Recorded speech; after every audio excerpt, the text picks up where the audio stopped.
Hello and welcome to Let's Talk Teenagers. We are Chloe Pope and Emma Stevens from the Safety and Resilience Consultancy, and we're hoping that you will have been to other sessions of ours or have watched the introduction video. In this recording, we're going to talk you through the very basics of social media and safety planning for the online world. However, please do be aware that, of course, the online world does change and move very quickly. So some of the information that we tell you today might well be out of date by tomorrow, but we will try and also include some more timeless messages about social media, such as our digital footprint and creating that healthy balance. So why is it important to have discussions about social media with our young people? Well, as you can see, just a quick Google search of social media brings up over 11 billion results.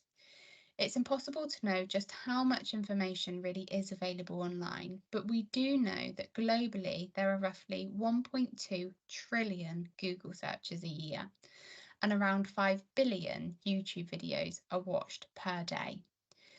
The internet grows every day and it's immensely difficult to keep up with. So we're aiming to bring you information about the main current challenges our young people are facing online. But we are aware that there are many more than we are covering today. But we hope that the information we give you will help you to learn a little more and give you some ideas on what you can do to help. So, social media can be defined as a website or an application that enables users to create and share content or to participate in social networking. So this would include apps such as TikTok, Instagram, Snapchat, YouTube, WhatsApp, Facebook, X, which is formerly known as Twitter, Be Real. The list really does go on and on. 93% of young people aged between 13 and 18 use social media. Now, there is no formal diagnosis for social media addiction, but it is being recognised that overuse of social media can impact on our health and well-being.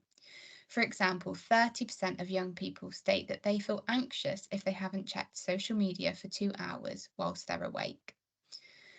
Some signs that your child may have an unhealthy relationship with social media include your young person appearing to be anxious, stressed, or irritable when they're separated from their device.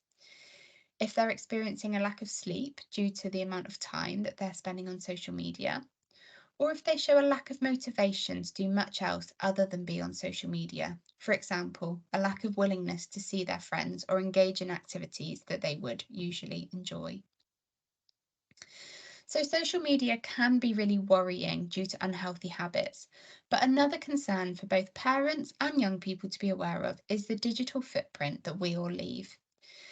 This is the idea that whatever we post on social media is then out there for others to view and comment on. Unless deleted, it is likely that what we post on the internet will be there for the rest of our lives and beyond. And unless our profiles are private, literally anyone with access to the internet can access it, which is estimated to be around 5 billion people. We are regularly now hearing of people being cancelled due to mistakes that they made on the internet years and years ago. We mainly hear about influencers or celebrities missing out on job opportunities or having to leave reality shows early, for example, due to previous tweets or comments that they made online. So talk to your teenagers about this. They will, without a doubt, know of a few influencers who have had this happen to them. They'll be able to tell you the latest scandal or drama in the online world. Try and help this to link to their own life too. We know that employers, for example, will now often Google applicants to view their digital footprint. Or they might even be Googled, for example, by future friends that they meet online who they're going to live with at uni, for example. The point is that their digital footprint will be there for everyone to see if they're not private. So let's try and help them recognise the importance of what they're sharing online being positive, or at the very least, not offensive. Another important challenge to be mindful of when it comes to the online world is fake news. So here is a short video now which explains what fake news is and how to spot it.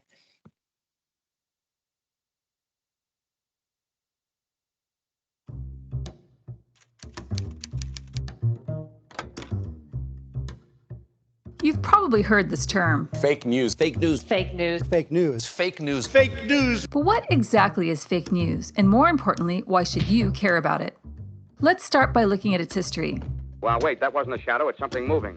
What? It's standing on legs. Those strange beings who landed in the Jersey farmlands tonight are the vanguard of an invading army from the planet Mars. While fake news is nothing new, the internet has made it easier than ever for fake news to spread and even happen in the first place.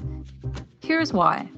Before the internet, most people got their news from the paper, radio, or television. Because there were fewer sources providing news, it was in the best interest of each to be as reputable as possible. But with the internet, news moved online. Suddenly, anyone could post information on places like Facebook and Twitter.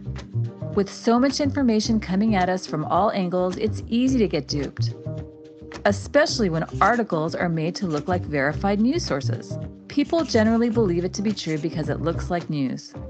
This is happening more than ever. In fact, studies show that 75% of people who see fake news think it's real news.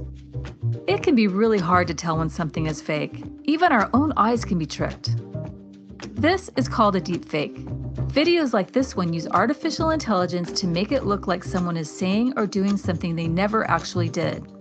Being duped by false information can have devastating effects on society and our democracy. That's why it's more important than ever for you to know what fake news is, be able to recognize it, and know how to stop it from spreading. So back to our original question, what is fake news? Fake news is when news, stories, or hoaxes are created to deliberately misinform or deceive. It also helps to know what fake news is not. News you don't like or simply don't agree with is not fake news. Stories that poke fun at real news, on parody sites for example, are not fake news. Opinion pieces on news sites are not fake news, and honest mistakes are not fake news. Still, recognizing fake news is hard. That's why it's up to you to be critical of what you see and hear online. A good way to do this is by using the CRAP test. Find out if the article is current.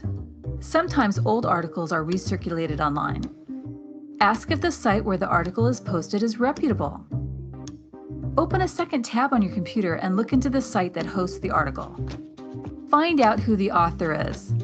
Is it a person with verifiable credentials? Find out the purpose or point of view of the article. Is it trying to sell you something or convince you of their position? Finally, you can always use plain old common sense. If you see something online that makes you scratch your head, then it's time to start doing some sleuthing. These sites can help. It can be easy to be tricked online, but if you're smart and ask questions, you can stop fake news in its tracks. Whatever you do, don't make, share, send, or like fake news. And watch out for clickbait. It's up to you to call foul on fake news.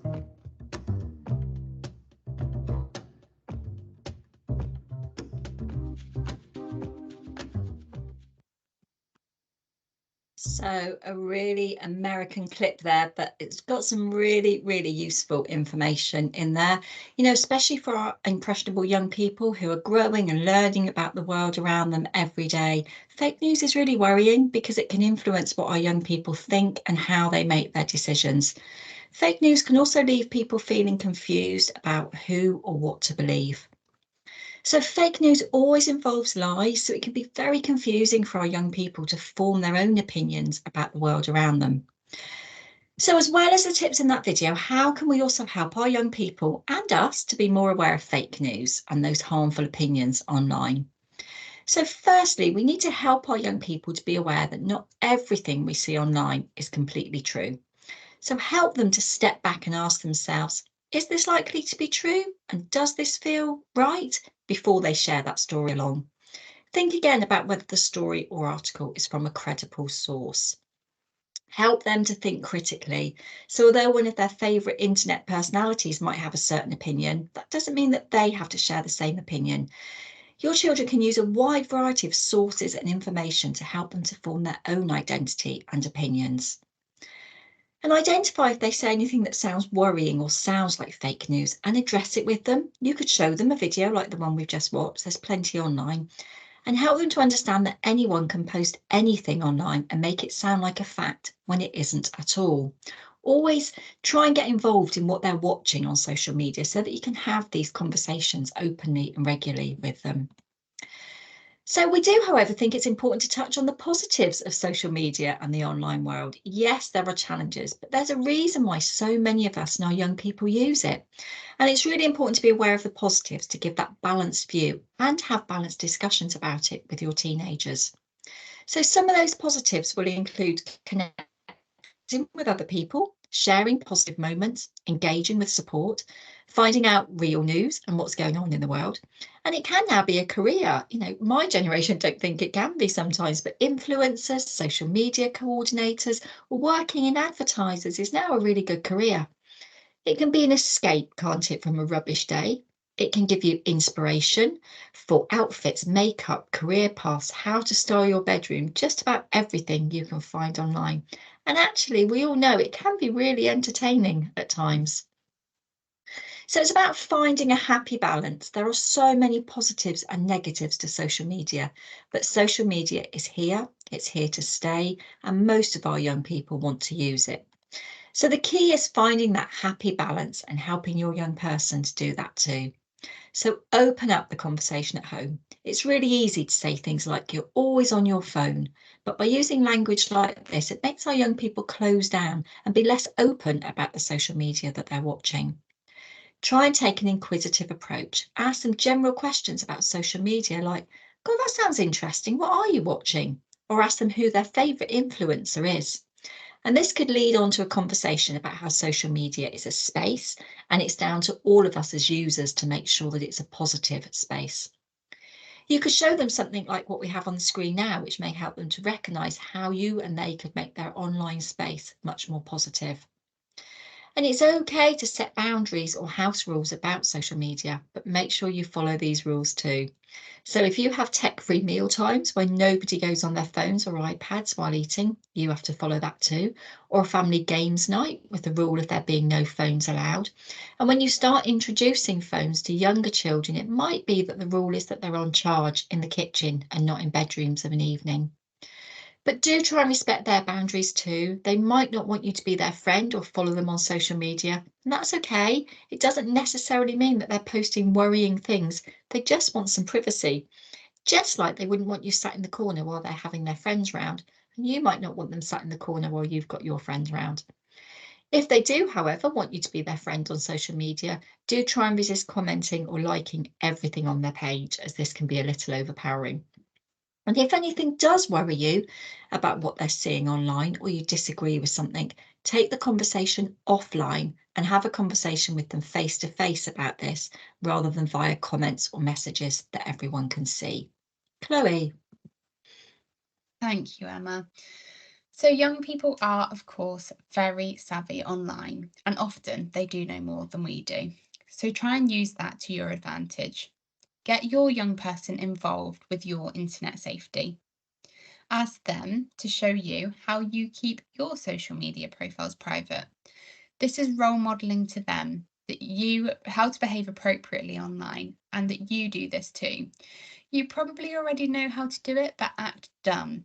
This may spark a conversation between the both of you about the importance of online safety and give you the opportunity to ask them about their online security too. Stalking and harassment is illegal, so if your young person is experiencing any kind of stalking or harassment via social media, you can report this to the police by calling 101. You can also report it to the social media site itself.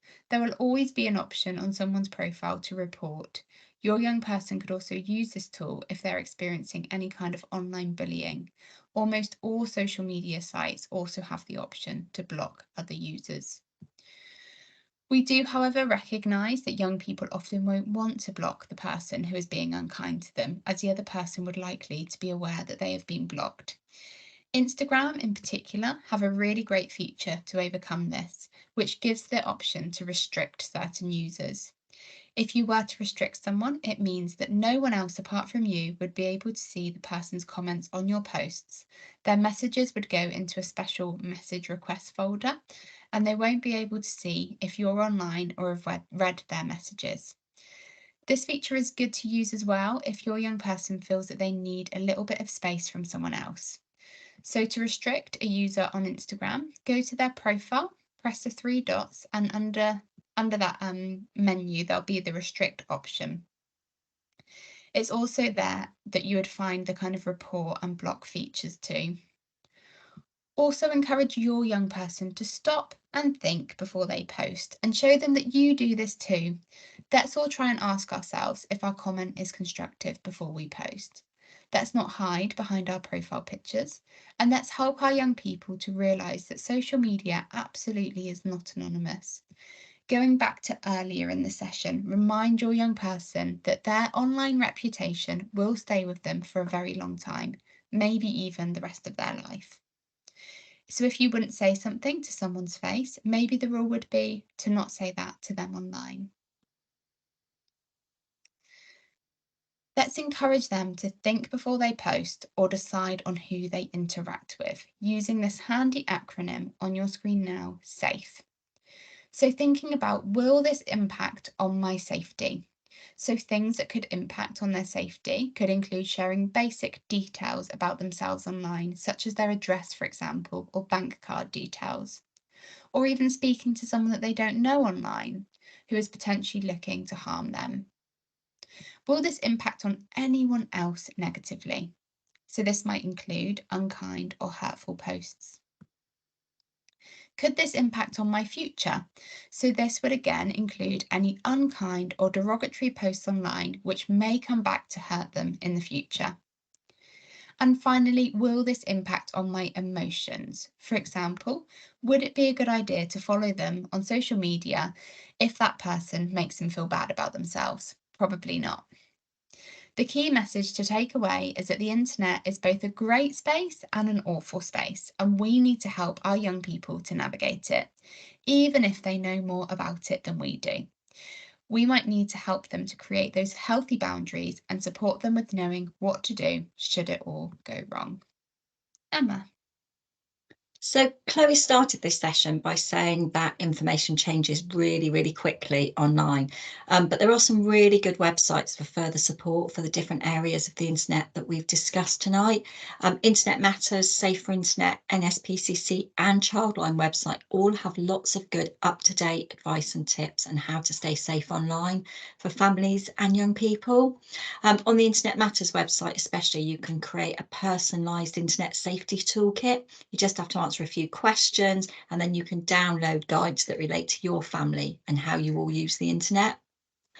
So thank you for taking the time to listen to us about the challenges that the online world may present to all of us. But do remember that these challenges are likely to be exaggerated for our teenagers. Their brains are still growing, they're still learning, and then there's the peer pressure on top of all that. So please take some time to get to know what interests your teenagers have online, even who their favourite influencer is. Having a vague idea of what your teenager is up to on their phone will help you be informed of how to pitch your conversations with them.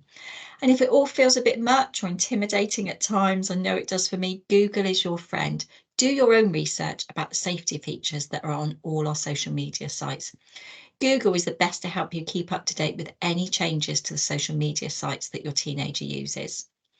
Do follow Chloe and I on Facebook and Instagram under Safety and Resilience Consultancy.